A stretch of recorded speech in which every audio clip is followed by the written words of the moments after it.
All right, welcome back into the Auburn Live Modcast, the Auburn Live Show. Appreciate everybody for joining us. I'm Justin Hokanson. With me, Cole Pinkston. What's up, Cole? What's up? I'm dealing with a little bit of a cold, so if I sound terrible or don't say a lot, that's probably why. Yeah, I think I hit that early this year. I'm feeling pretty good right now. No offense. No, it's good. But I had it. I definitely had what you had. My kid had it. My wife had it. We all had it. We ran through us. So, yeah, good luck that with time that. of year. It I've had enough colds. Like I know, like starts sore throats day one. Then you'll have a little period where you think it's gone. Like day two, you're like, oh, it's gone. And then the sneezing comes like day three and you get stuffy. And then once that passes, you're good. So it's all good. All right. We're going to talk about Auburn and ULM and all that good stuff. Before we do, tell the good people about game time. Game time. Yeah. Listen, take the guesswork out of buying tickets with Game Time. If you are going to go to the Auburn Louisiana-Monroe game, heck, you could wait till the morning of time. They will help you out. And I don't know, maybe you're not a slacker like me. I tend to do it that way. You can go to gametime.co or get the app if you know how to handle technology, the Game Time app or gametime.co. You're taken care of with a Game Time guarantee. If you find tickets in the same section row, anywhere, Game Time will credit you 110% of the difference for that if you find the same price. So, lowest price guarantee, event cancellation protection, 24-hour returns, job loss assurance, on-time ticket delivery. All of that you get with Game Time. Create an account, redeem your code ON3, ON number 3 for $20 off your first purchase. Games, concerts, plays, anything. They got it all. Download Game Time today. What time is it? Game time. What's the spread, Zach, in this thing as of Thursday morning? Do we know? I think it was in the He's 20s, always my go-to. right? Zach's always my go-to. I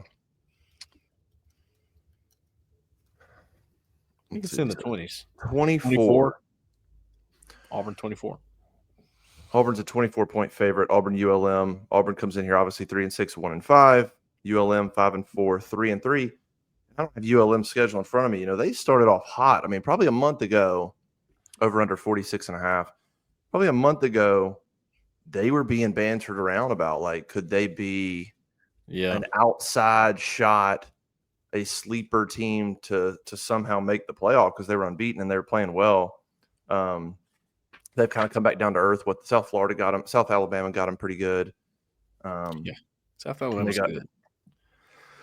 And so they come in here 5-4, 3-3, but very capable. Absolutely. The way Auburn's played, ULM is absolutely capable of upsetting Auburn. That's a big spread, but we've watched Hugh Freeze lose games with those kind of spreads. So I think we're past the point of thinking that Auburn can't slip up. I got their schedule right here. What is it?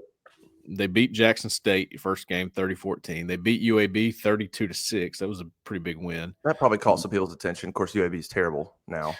Then they go to Texas and lose 51-3. Then they beat Troy 13-9. Very close game there. This is the one I think that got people. They beat James Madison, who was averaging like 60 points a game when they met, and they held him to 19. So 21-19, they beat James Madison. They beat Southern Miss. Then they get killed by South Alabama 46-17. And then they lose to Marshall 28-23. Now they have lost to Texas State 38-17. So they've gone downhill. I don't know enough about all those teams to really tell you. I mean, I can get a pretty good gauge by looking at Troy and South Alabama because I've watched them. South Alabama's good. Auburn would hate to see South Alabama on their schedule. Oh, yeah. So they come in here losing 3 in a row. So neither team's hot. Let's just say that. Quick game notes. They've met 12 times all time. Auburn's obviously 11-0. Well, I don't remember this game, huh? So in 2012, Auburn won 31-28 in overtime. Of course, 2012 was one of the worst teams Auburn's ever had, but I don't remember that game particularly. In overtime.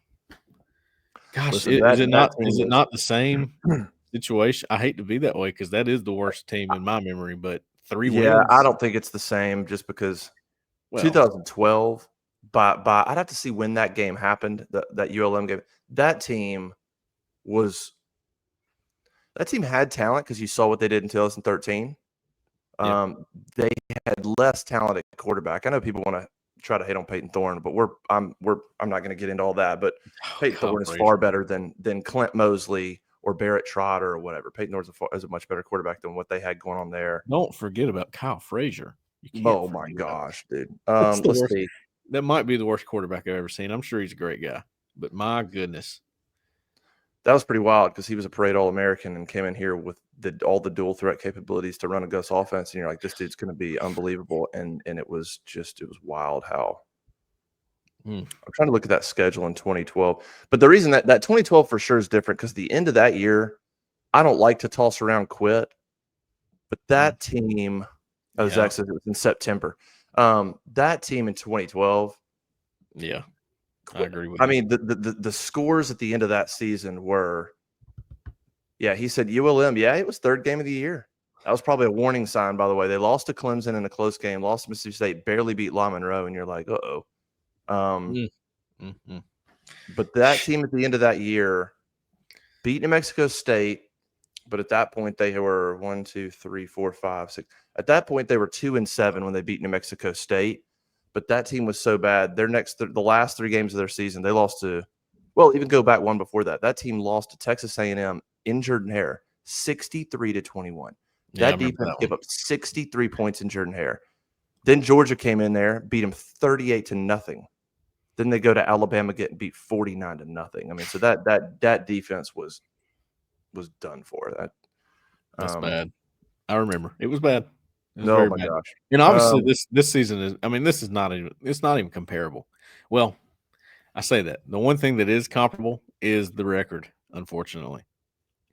3 Well, wins. That team had 3 wins. I think this team's going to get more than that because I do think Auburn's going to beat Louisiana-Monroe. But after that, yeah. 4? Are you looking at 4 wins this season? I mean, yes, unless they upset somebody, yeah, you're looking at 4. You're going to have to surprise somebody. You have to surprise A&M or Alabama. And they are fully capable of pulling off one of those upsets. I would not count them out. I just don't No, see it yeah, happening. yeah. I mean, A&M at home, you're certainly Auburn's capable. It's just unlikely the way they're playing. So where are we at? You have the bye week. You have another week where they only practice twice in the bye week. I don't know. I mean, it seems like a good week to try to get some stuff in. They practiced twice, took a lot of days off. Yeah. Yeah. We're waiting to see what happens with Peyton Thorne, who didn't practice in that bye week, and then practiced Tuesday. And Hugh Freeze came out on Wednesday and said that Peyton was not as far along as he had hoped. Of course, they practiced yesterday. I haven't heard much about how that went. I'll ask around. But we'll see. We'll see if Peyton plays. Of course, there's no availability report because it's not SEC versus SEC. So you won't see anything on this. There's no, Interesting. if it were Auburn versus somebody else, you would have had Peyton Thorne show up yesterday as questionable on the availability report and Thursday and Friday. But with That's what I it was going being to ask. ULM, You think it would be questionable or doubtful right now?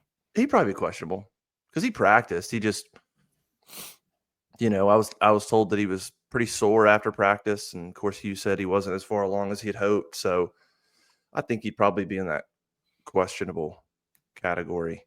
I, it's an interesting scenario because you already had Hugh talking about, what's interesting is if you go back to when Hugh Freeze first made those comments on the SEC teleconference during the bye week. Well, when he made those comments that Wednesday about, well, we're looking at all options. Peyton's played solid, but you got to look big picture. At that point, he knew Peyton was hurt.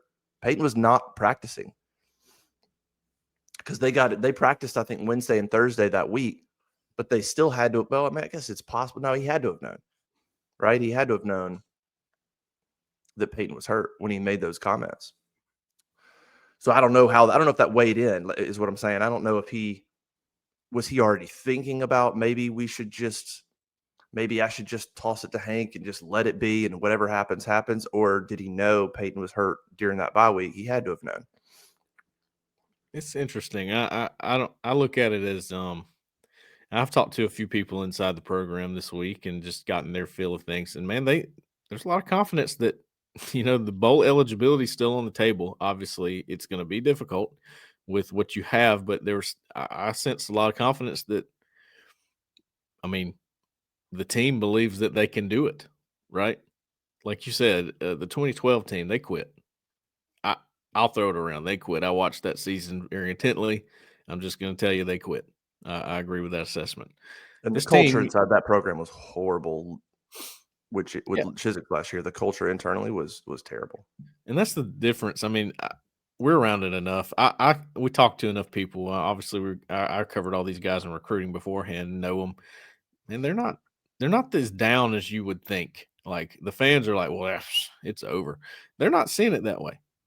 They're really not. They've done a great job of keeping it together. You obviously on the defensive side, you have this energy from Durkin that seems to circulate throughout the entire unit over there, and they still are one of the top 25 best defensive units in the country in all of this, which makes this so crazy.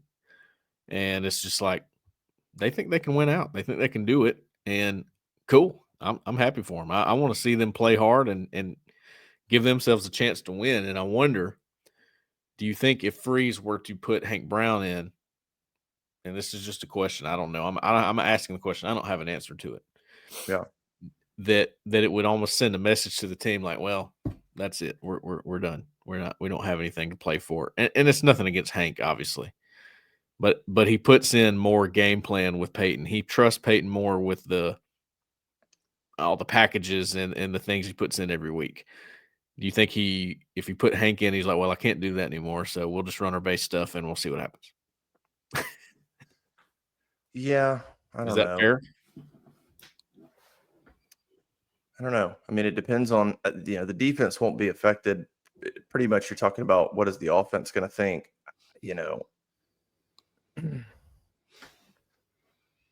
I don't know what they'll think. I sort of think I don't know that it would impact them a whole lot, like the team if they did play Hank. I don't know that they would necessarily look at it like, because I think Hank probably does some things in practice that makes you think he's got a future or he's capable. Can he get it? Can he put it all together? We don't know.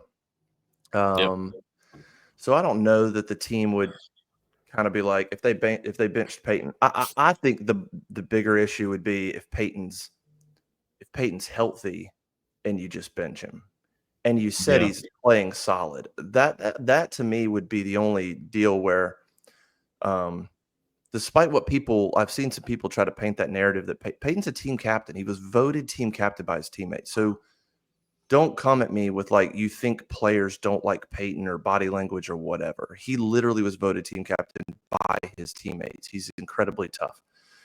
So, and Hank is a great kid and well liked. That'd be the only thing that would make me a little. Do you have a player go? Do you have a veteran or somebody that says, why? But Peyton's healthy. Why are we benching him? Like, why is he getting benched? Yeah. Could cause an issue, but probably not. It's probably nothing's. You're probably not going to have any issues. It's just whether or not you agree with the decision to do it or not. But you've got this sort of opportunity. I mean, if Peyton's banged up, both sides, you could go, well, Peyton's banged up, and so we're going to go with Hank. And if you're Peyton, you're banged up. It's not like you got benched by being healthy. And so, like, it is a situation where it could sort of save face for both sides, but Peyton is far too much of a competitor to go along with that. If he's healthy, he wants to play.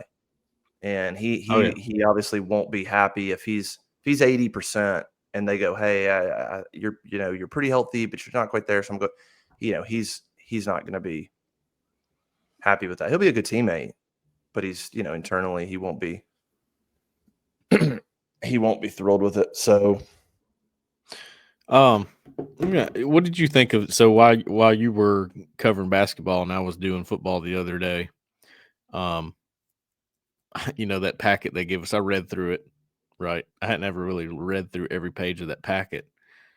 And it gave all these different stats of the records since Hugh Freeze has taken over at Auburn. And you probably read those before, but I put them on the board. Yeah, I And put them in my game notes a good bit. Yeah, it elicited a lot of response, obviously. The one though that is interesting is Auburn under Hugh Freeze is 6-0 when having a guy that rushed for 100 yards. Yeah, that is interesting, is it not? Yeah, I mean, I think at Auburn it just speaks to the fact that Jarquez doesn't generally get loaded up with carries, and so if he does get to that 100-yard mark, it means that things are clicking. Yeah, It's not like he's averaging 26 carries a game under Freeze, and there's a lot of 100-yard games. It doesn't, because of the way Freeze operates on offense and what we've seen. Sometimes Jarquez gets his carries, and sometimes he doesn't. So if there's a game where he does, then things are clicking. It's just a big, big sign that things are clicking. But yeah, normally we'll put some of those in the game notes. I mean, the other one was I don't think I put this in the game notes. I also thought it's interesting that we talk about turnovers at the beginning of this season and yes, turnovers are super impactful on winning and losing. But no turnovers at all. Auburn's 2-4 under Hugh Freeze. So it's not like, so even turnovers, you look and you go, it's not like, so when you hear early in the season, like if we just didn't turn the ball over, well, I mean, there have been 6 such games under Freeze at Auburn, and you're 2-4 with no turnovers. right. And even as this year's gone on, the turnovers have come way down. Like you those have pretty much gone to normal. You've had a couple of games of 0, maybe one with 1, and you're still not winning. So the turnovers were bad against Cal and Arkansas, but now you're watching the season play out, going, well, those impacted the game, but I can't blame it on turnovers now.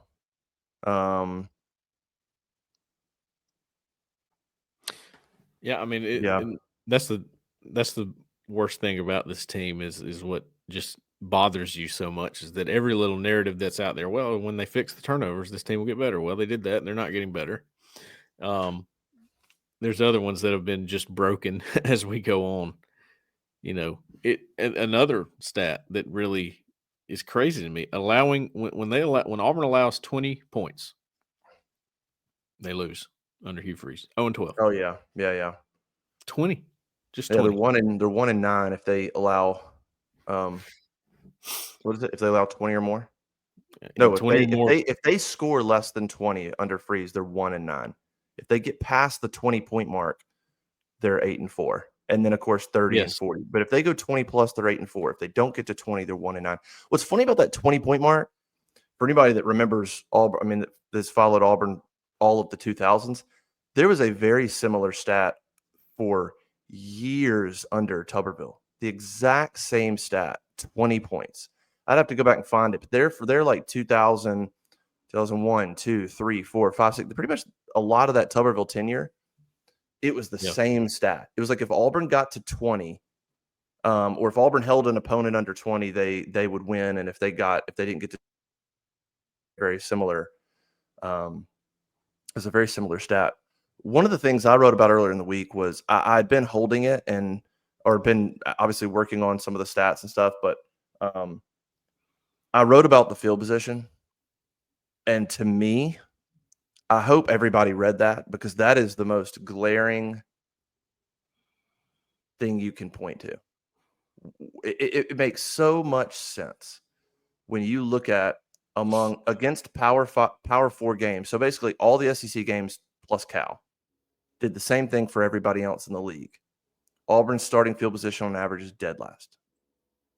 25-yard line. Worst in the league. Worst. On the flip side, their opponents in those same games are averaging starting at the 32. So every pair of drives, you're -7. So multiply that for 12 drives a game, and you're minus 84 yards in field position a game on average. And then we go, why can't they score? Why can't they finish? Well, because on average, every time they get the ball, they have to go 75 yards. And they make too many mistakes to do that consistently. This isn't rocket science. They make too many mistakes to consistently go, on average, 75 yards to get points or to score a touchdown. So you look at Hugh Freeze saying, well, we make big plays. Well, cool.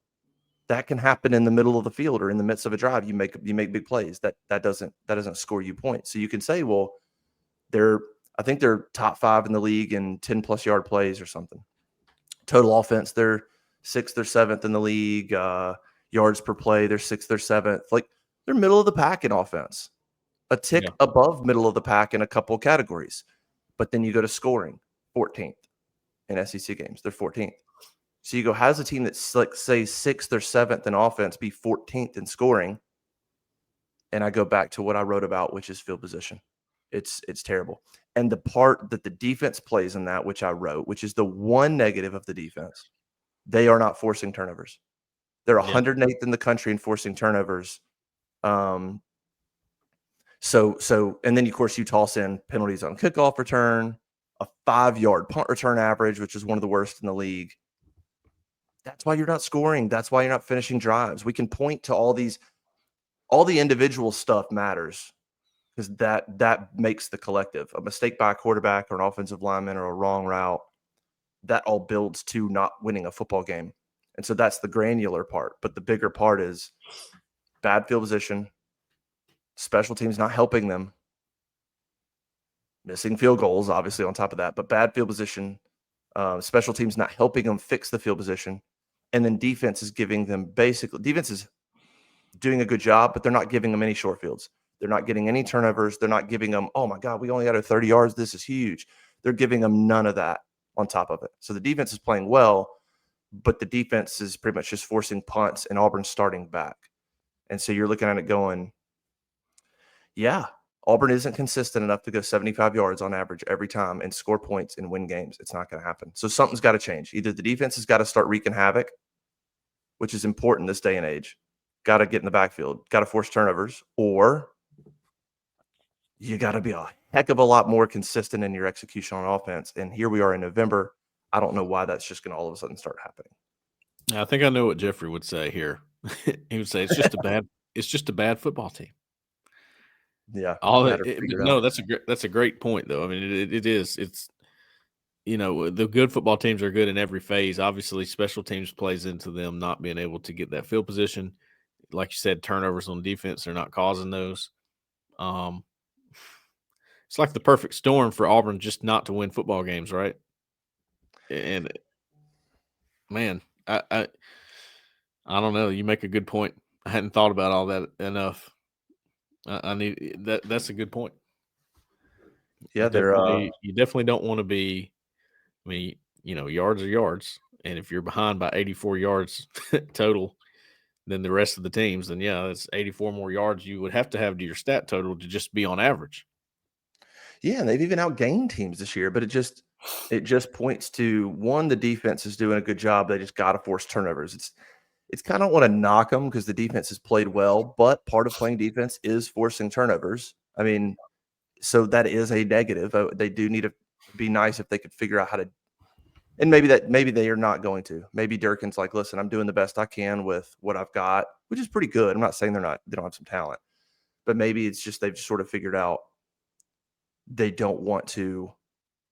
I guess the drawback is if you're overly aggressive on defense right now with this team and you give up some big plays, the offense can't overcome it. And so maybe you're just like, we've got to just play as sound as we can and try to limit it the best we can. And offense, you're just going to have to figure it out. We're just not going to be able to play super aggressive because of the negative side of that. But the other point of that, go ahead.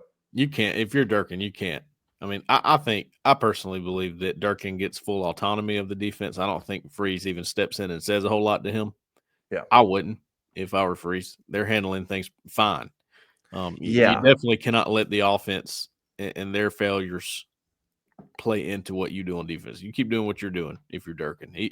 Everybody's looking at Durkin right now going, wow, I mean, it's actually incredible what you're accomplishing on defense. The turnovers are a problem, but I mean, Nobody played Vanderbilt as good as Auburn did on defense. I haven't seen anybody do it this year. Well, I don't think there's a team. I'd have to go back and look because I wrote about it a couple weeks ago. I would assume it's still true. I don't think there's a team that's hit their average on scoring against Auburn. I don't think there's a team. Georgia was kind of right there because Georgia finished with 31, and they probably average about 31, 32, 33. But Vanderbilt averages well over 30. I don't think there's a team this season that's hit their scoring average on Auburn. I believe that. But the other part of 31 from Georgia was the only time anybody's gotten in the 30s. Yeah. Oklahoma, you gave them basically 10. That team should have been held under 20. Right. And the other part of that field position thing was the top 4 teams in the SEC in average starting field position against Power 4, taking away the Alabama A&M kind of crap games, are Texas, Tennessee, South Carolina, and A&M. That's the top 4. Their combined record's 29-7. The bottom 4, Auburn, Kentucky, Arkansas, and Oklahoma. Their combined record's 16-21. It's not hard to look at field position and go, oh my gosh, kind of matters. I love the argument because there's a lot of common sense spewing from that argument. And I like that. Yeah. And I even put in your Auburn stats. So Auburn's 21 in total defense. During SEC games, now I said going into, I don't know where they're at after the bye week, but they were top 2 or 3 in total defense and yards per play in just SEC games, Auburn's defense. But the lack of turnovers is a problem. But yeah, it's it's right there. 25-yard lines their average. That ranks dead last among SEC teams in these Power 4 games. Toss in the fact that you're not a consistent team, and then you go, and then after the game you go, we just got to learn how to finish. Well, that doesn't. You can't just say that. That's just rhetoric at this point. What does that mean? We have to learn how to finish. You got to fix a lot of stuff. It's not like you're playing great and then the last 5 minutes of the game comes and you just played terrible. That to me would be learning how to finish. Like, we played great and then the last 6 minutes came and we played terrible. That's not this team. This team plays good and bad the whole game. Right. All 60 minutes. It's just that. So the whole learn how to finish thing is kind of, it's just sort of a soundbite at this point. It doesn't really. You got to learn how to start, and you got to learn how to sustain, and then you got to learn how to finish. Yeah. Yep. That's a stat that I've been needing. It helps clear some things up. I've been needing a stat like that. I haven't even thought about that one. Well, I got to beat ULM, man. One of the things Freeze talked about was just trying to build some momentum. It was kind of interesting on Monday. He talked about it's vital that we compete. That was his quote. By the way, not a super encouraging thing to hear with 3 games left when your coach is like, it's important that we compete. I feel like that is sort of the baseline, and it shouldn't have to be said. But obviously that comment sort of speaks a little bit to, is he looking ahead? Is he looking big picture? Is he not really thinking about a bowl? He's thinking about to keep this class together and to try to I don't know, take something into the offseason. That's what that quote feels like to me. We have to compete the last 3 games. We can't fold because recruiting could fold, and we can't fold because we don't want to go into the offseason with 2 blowout losses to A&M and Alabama. Like, that's what that felt like to me when you say it's vital that we compete, because that's such a no-brainer comment. Yeah. The rest of that quote, I have it right here. Yeah. It's it's vital that we compete. That's the expectation, and certainly that's the goal, to give ourselves a chance to win these football games against good football teams that we have to play to help build momentum and confidence in everybody that we're headed in the right direction, regardless of record. Yeah. The right direction talk feels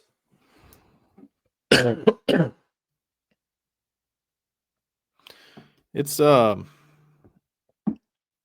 don't know. I didn't foresee it being like this at this point so early. I defend Hugh Freeze and I defend him a lot because I do see the recruiting side of things. I cover that side and I know how well that's going.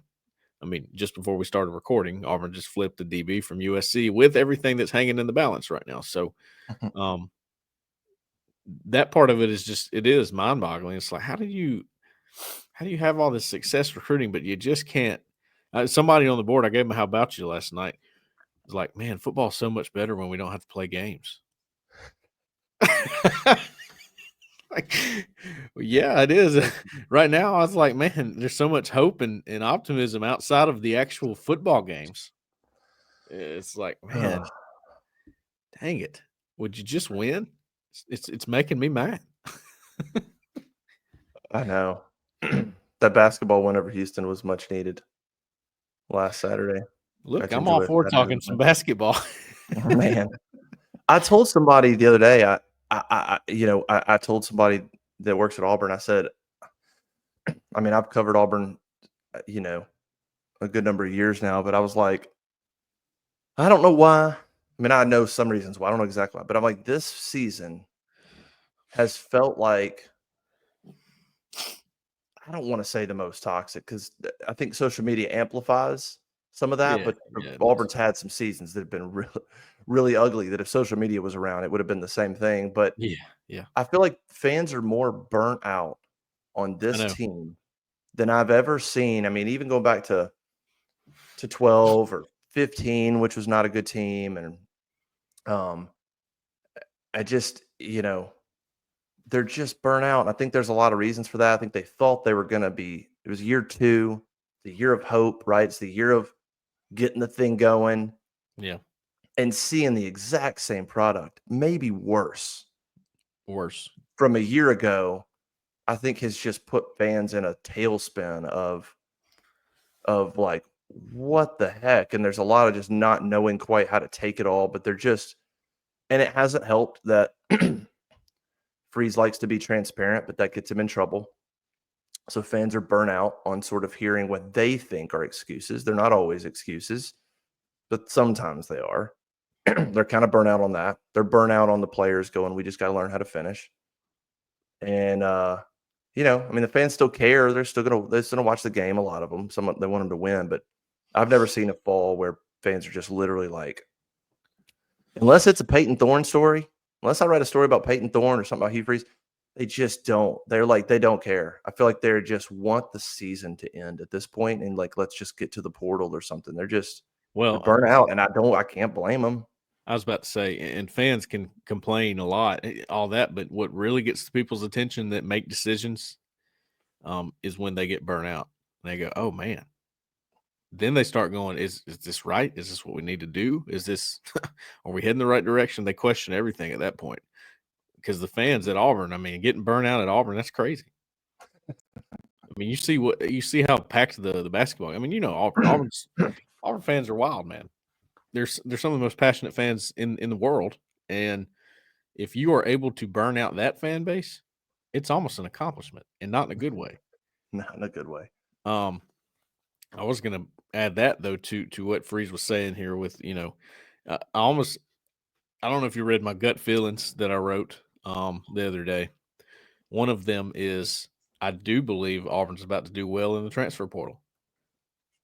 And I think some of that is because I feel like they are already diving hard into that, trying to get it right.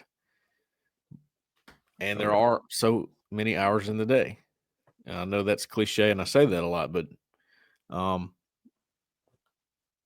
yeah, you make your own assumption from that. How about that? Yeah. Well, look, when you hear Hugh Freeze say, they're already dealing with roster management. They're already having conversations. And of course they are. You have those probably once you pass the middle of the season. But you hear him talking about we're already having those conversations. On Tiger Talk, he said something to the effect of, listen, I know our players' phones are already ringing right now. referring to other programs reaching out. Maybe obviously a lot of that stuff happens indirectly. A lot of that stuff happens with a program calls a coach, a high school coach of the player, who then calls the player or calls a dad, and then he calls the player, and so they get word through back channels of, hey, would he be interested or not? But anyway, he's sort of saying that's already going on, and my point is that includes Auburn. That doesn't include everybody but Auburn. It's not like everybody else is like starting to tamper, and he's like, everybody is just calling my guys. It's like Jeff Lebby said the same thing on Wednesday. He said players, their players are already getting tampered with. They're in an even worse spot when you're a program like that that's SEC, but not Auburn. That's struggling. Somebody like Lebby's like, I bet he's dealing with it hard. But the point is, Auburn's doing the same stuff. Well, it's a good thing to be tampered with. That means you have guys that other teams want, and I'm sure the tampering is a lot worse this year as for other schools trying to get Auburn players because Auburn has more players that are worthy of being tampered with. They have more. That's the problem. They are a better football team on paper. And even in the stats, like watch the game. Auburn's getting more pressure with guys like Keldrick Falk. Amars, all these freshmen, they're standouts. They got all kinds of guys that are really good football players that could help you win, but they're not winning. And other teams are going to come in and go, man. You'll come win with us. They have something to sell right now. So I would say that probably Freeze is looking at it and going, okay, definitely not throwing this season away. We got a chance to go to a bowl. We could win these games. We could go out on a high note and make everything better. But also, I better keep some of these young guys together or I'm done. It's over for me. A big test in his kind of internal program that he mentioned. God, when did he was it like in the spring?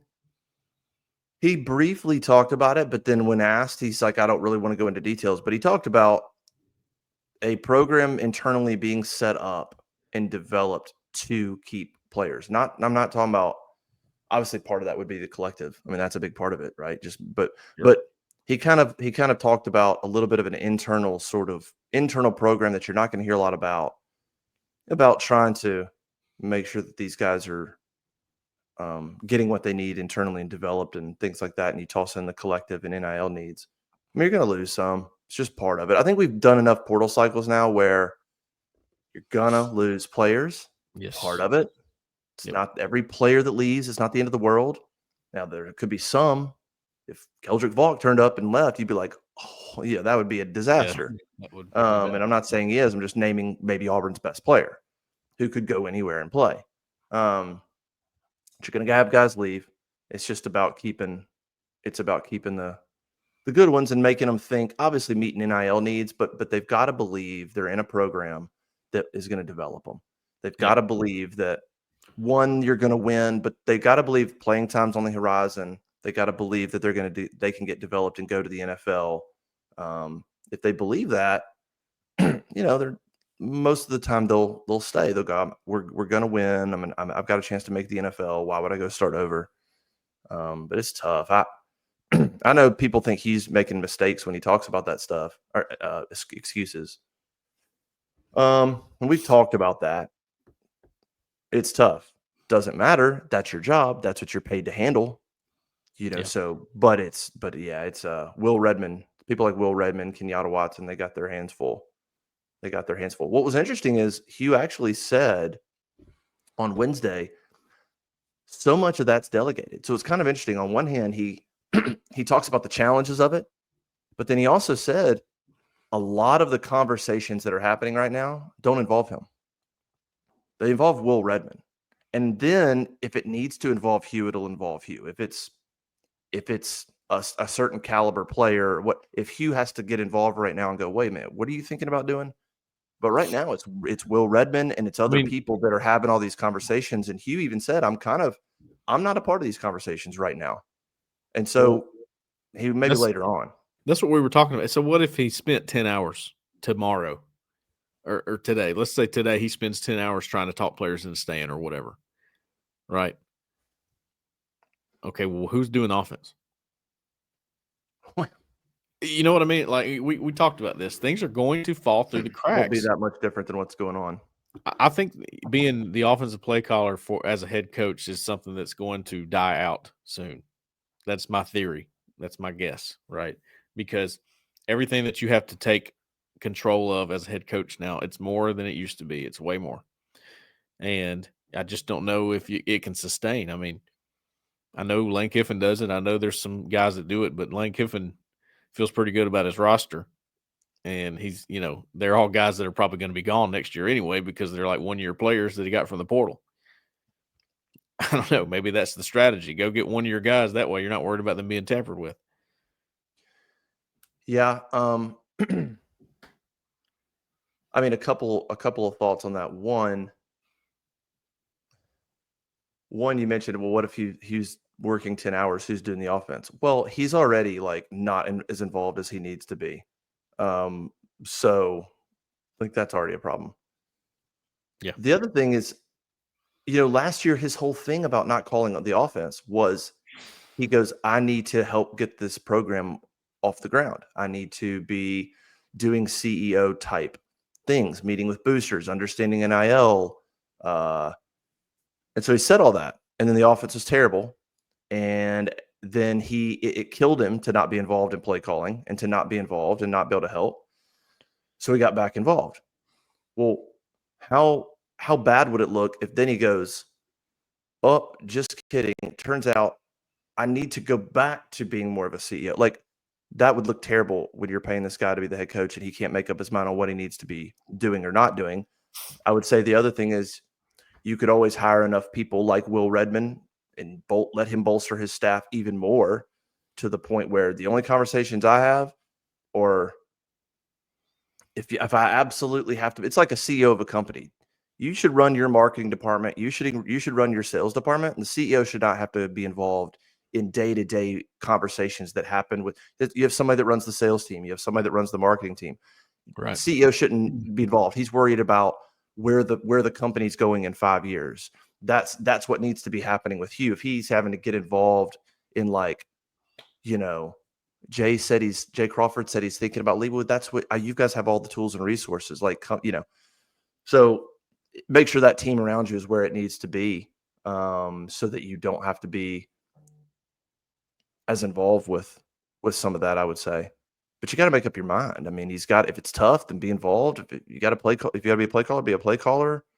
Can't keep doing sort of the back and forth. And like I asked him a few weeks ago, do you think you have all the time you need and to be the play caller and to do all your head coaching duties? That's when he gave that answer about it's challenging.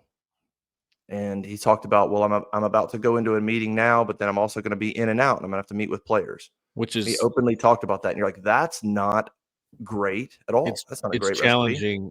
It's challenging means no. Yeah. That means no, I cannot. Yeah.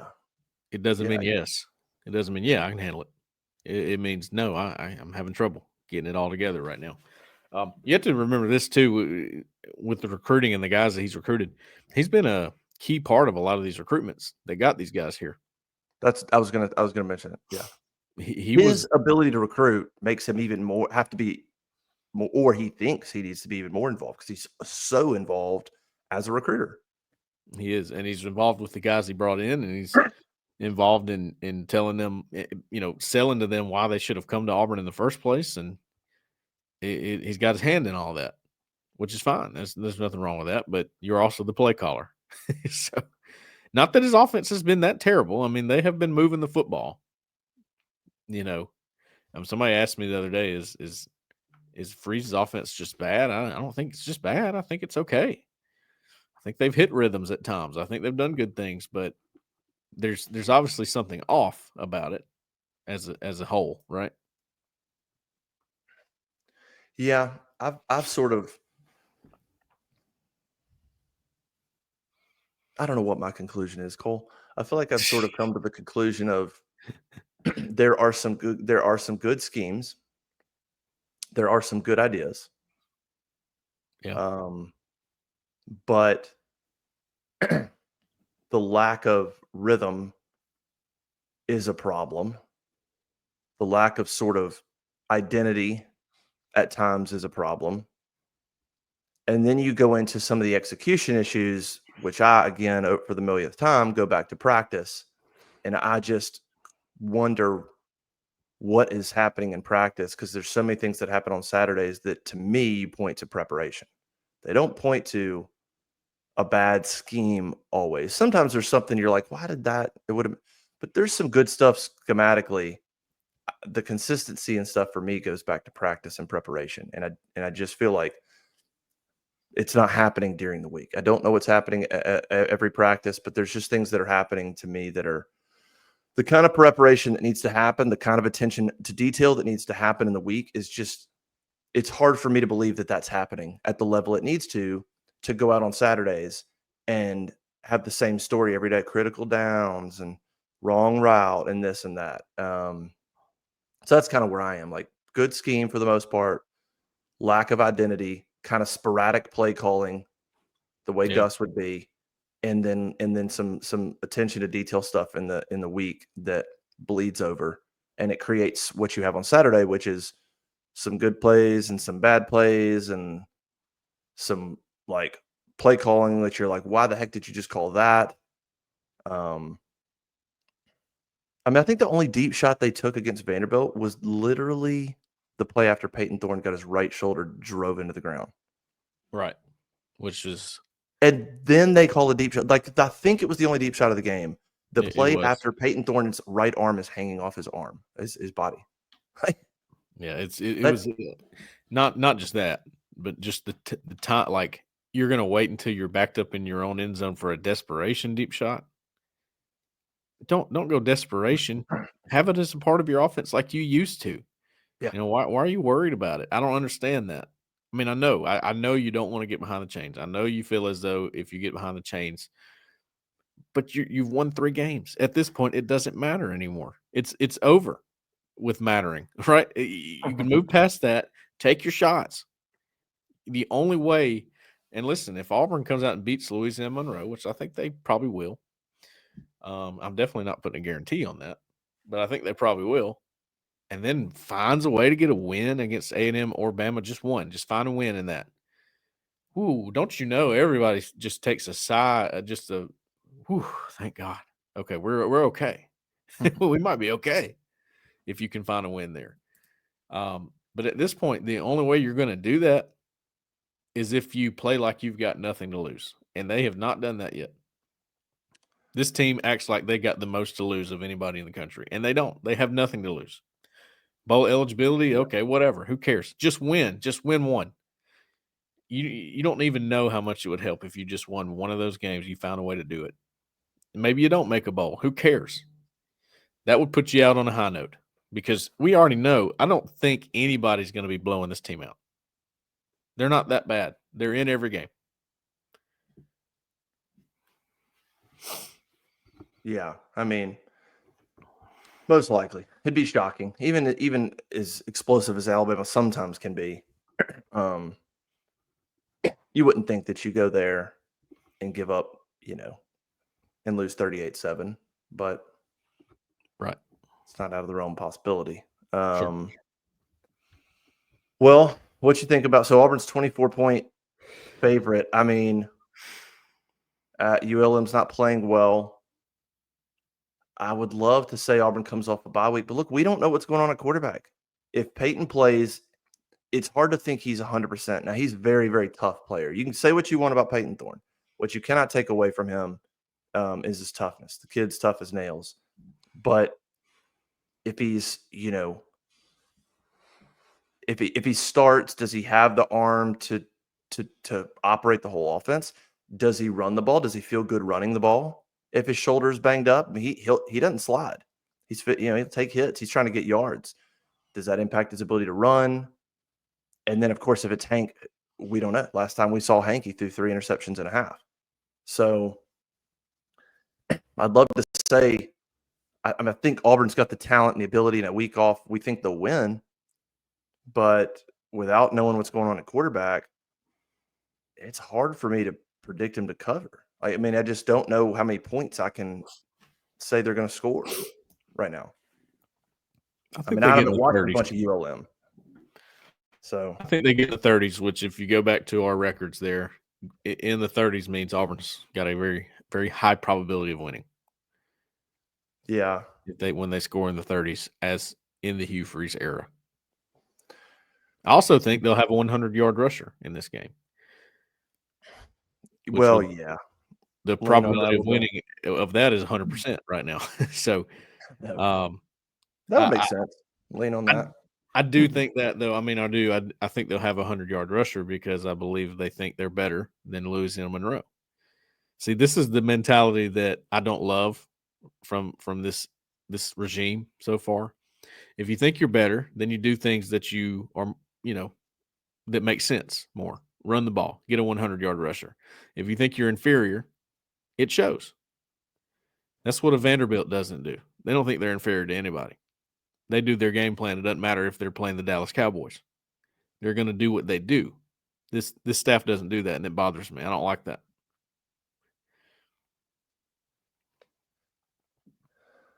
Yeah. So I'll say kind of with you on the rusher. I mean, I think it would make a lot of sense for this game to be a game where you lean on the running game. No matter who's at quarterback, whether Peyton's at 85% or Hank Brown's your guy. So, yeah, let's say Auburn gets to, I would say 35, but that means they got to actually score 5 touchdowns. And they haven't always finished drives. So, I think they will in this one. They're going to give you hope going into the next games. Let's say like 38-7.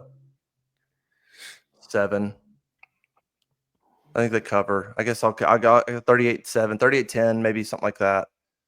I don't know that I can predict Auburn to go 40 plus. I don't quite know what you have a bye week. Maybe you come out rusty.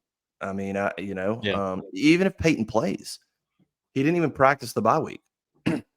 And Tuesday he practiced, but he was sore. So even if by Saturday, let's say Saturday morning, Peyton finally wakes up and is like, all right, I feel pretty much back to normal. Even if that's the case, he didn't practice the whole bye week. And he probably limited himself a tad bit this week. So is he rusty at all? Is he sharp?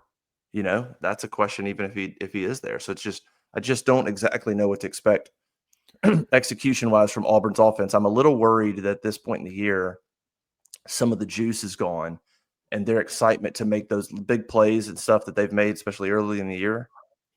I'm a little worried that maybe some of the juice is gone. Maybe some of the joy is gone when you're 3-6. And can you still go out there and have the juice to create some of the big plays that they were creating early in the season? I haven't seen a lot of that lately. I was just saying I'm a little worried about the lack of big plays lately, and I wonder about the juice left in the tank to get excited to go make the big plays. I just haven't seen a lot of them lately, so it's hard for me to go, Auburn's going to go put up 45, 50. I don't see it right now. Yeah, I will say as far as Thorne being rusty, maybe, but the best Thorne that I've seen in his time at Auburn was the second half against Arkansas this year. I thought that was the best he's played. I thought that was the most confident he's played, and it came off of being benched. And we talk about him being tough, which I totally agree with you. I think he's a pretty tough little dude, But I maybe that just gives him some extra confidence when he's been knocked down like that. I mean, I don't think he's ever been hurt in his career. I think he mentioned that when he was talking the other day. So it'll be interesting to see how he comes off of that. I'm curious. I do think he will play. I think that's who Freeze will go with, even though he said that yesterday about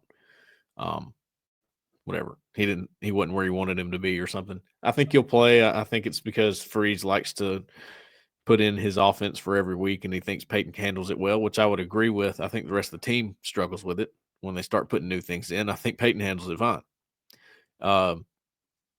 But I do think this week Auburn's going to give you a little bit of hope going into A&M and Bama because that's how they roll. And I think they'll win this one. I think they'll have a 100-yard rusher, keep that streak alive. I would say 31-17. So I just think a little close. That's close. I did say I'm lying to everybody right now because I said that I wouldn't predict another Auburn win this year, but there it is. Well, I mean, if we got on here and predicted Auburn to lose a 24-point favorite, that'd Let be me ask pretty you this: shocking. What where's Auburn? Where's Hugh Freeze if Auburn loses this game to Louisiana-Monroe? What do you mean? Where are they? Where are they? Where are we at if they lose this game? Lost, completely lost Just lose the game. into the world of college football. If they lost, I mean, it would be. If they lose, here's what's going to happen. I'm going to put up my post-game stories, and then I'm going to close my computer, and I'm going to walk away. I'm going to leave, and I'm going to just pray that the corner doesn't burn down while I'm gone. Or I may just get on there and go, listen, be as nice as you can. I'm out. Yeah, I don't care. For the next 12 hours, have at it. Just it'll be the purge on the corner. Oh my God. It will be unbearable. Yeah. And which is why I'll just probably step away. And listen, I'm not ruling out Auburn not winning this game. I would not rule that out. I think Auburn wins this game. I have some confidence in that, but I just wouldn't rule it out. I mean, listen, after Mexico State last year, nothing's off the table ever. And New Mexico No. State was a good football team, probably better than Monroe. That was a definitely. 9-win team. I mean, I think that's probably the one thing forgotten about that game is that was a 9-win team with now you see a very capable quarterback. Yeah. Not a bad team, but you were 20-something point. Yeah, you can't lose it, but obviously definitely better than what you're about This to would face. shock me. I mean, Auburn's defense is playing well enough. Monroe's lost 3 in a row. New Mexico State came in that game playing good football. So it would be this would be one of the worst losses in Freeze's career for sure. Timing of it, I mean, just everything. I don't think it'll happen, but I mean there is. I mean, I'm gonna say 38-10, but that's assuming that Auburn is still very engaged and that the quarterback play is solid. They come out, run the football, and you have a very engaged team, and that you're prepared. Part of me, listen, I know what happened last year. I know that they didn't watch enough film on New Mexico State, and they were already looking ahead. Because of how important that next game was. You got A&M the next week. It's your last home game, and it's a game that, boy, would mean a lot to you if you could somehow win because your next one's at Alabama. And so I do wonder a little bit. You had a bye week. How much was spent on Monroe? How much was spent on A&M? That worries me a little bit because Auburn hasn't shown they're good enough to do that. They haven't been consistent enough to show they can just sort of, moderately prepare for a team that you feel like you should be and sort of look ahead to. That concerns me a tad bit. I don't know. I don't know the percentage of – I don't know how much they've looked ahead to A&M this past 2 weeks or not, but it just does – I don't put it by Hugh Freeze to do it. And then you come off a bye week. Where's the energy? Where's the crowd energy? I think the first quarter will be pretty important to come out and get something going. If it feels like it's flat, that'll concern me a tad bit. I'm going to be concerned. Period. 11:45, fans are kind of like, all right, we're back. Maybe offense is a little rusty and you come out there and it's 0-0 at the end of the first quarter and you're going, that's not the start you needed. So there's a little bit of worry with me on how it starts and some intangible stuff that I just don't know and I can't predict. I'm sort of saying 38-10, predicting that Auburn's still very much engaged and wants to try to finish this thing strong. Yeah. And there's just some other things lingering that I don't know the answer to. No, like I said, I definitely sense that they are engaged. I don't sense that they're like forgetting this team. I mean, you obviously have a lot of factors that play into not having to never forget a team like this again or overlook a team like this. And it is unfortunate that we have to question these things. I hate questioning coaching staffs. They know so much more than me when it comes to football. I mean, it's light years, right? Yeah. I don't know more than them. I don't ever want to pretend like I do.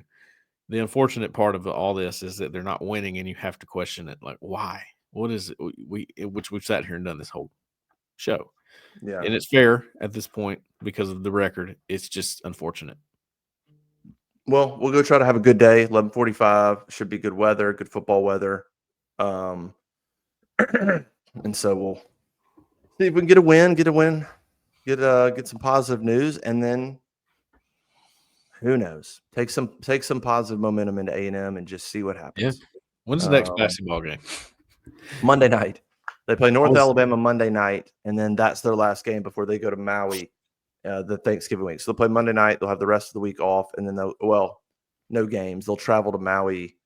I'm not sure when they leave. They may leave Thursday or Friday.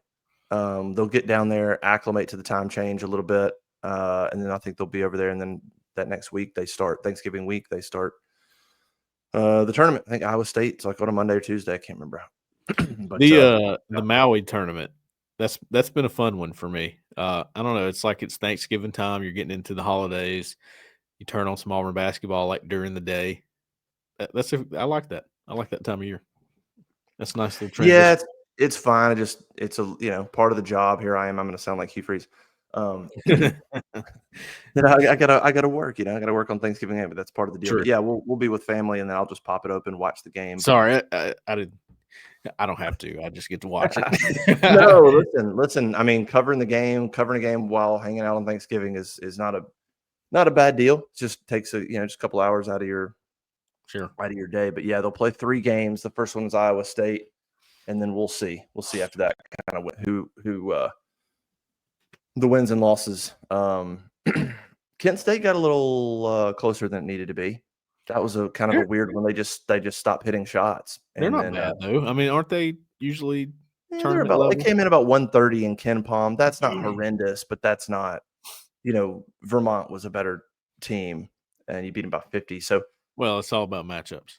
Yeah, but Kent State just kind of mucked it up. They were a little physical. They Vermont was like had never seen athleticism like that. It's what they acted like. Yeah. I will say Kent State did probably from an athlete perspective, probably had a couple better athletes, but Auburn just didn't execute very well. Kent State went to a zone. Auburn didn't execute very well. Momentum sort of shifted, and it took a while for Auburn to kind of get it back. And then last 12, 13, 14 minutes, they got it back, ended up turning a 4-point lead into a 23-point win, and played really well down the stretch. So really good defense. Auburn's going to be good on defense all year. And if their shooting from deep is just a little more consistent, they're going to be tough to deal with, man. All right. Do you need to do another game time read, or are we good? No, just if you're trying to get your tickets for Auburn, Louisiana-Monroe, or anything else, maybe you want to go see a concert, go to a play, getting close to Christmas time. That's something that we always do. GameTime.co or GameTime the app. Promo code on3, ON number 3, $20 off first purchase of tickets, and download Game Time. All right. Appreciate everybody. Go to auburnlive.com and subscribe. Go to the YouTube channel, subscribe, turn on notifications, all that good stuff. And we'll see you guys post-game Saturday afternoon. We'll see what happens. All right. Till then, bye.